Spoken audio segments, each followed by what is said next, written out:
हिरण्यवर्णाम् हरिणीम् सुवर्णरजतस्रजाम्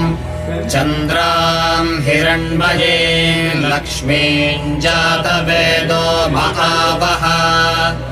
ताम् महावः जातवेदो लक्ष्मीमनपगामिनीम् यस्याम् हिरण्यम् विन्देयङ्गामश्वम् पुरुषादहम् अश्वपूर्वाम् रथमध्याम् हस्तिनादप्रबोधिनीम् श्रियम् देवीमुपह्वये श्रीर्मा देवीर्जुषताम् कांसोऽस्मिताम्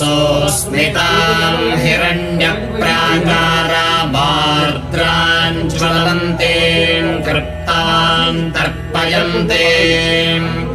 पद्मे स्थिताम् पद्मवर्णाम् तामिहोपह्वये श्रियम्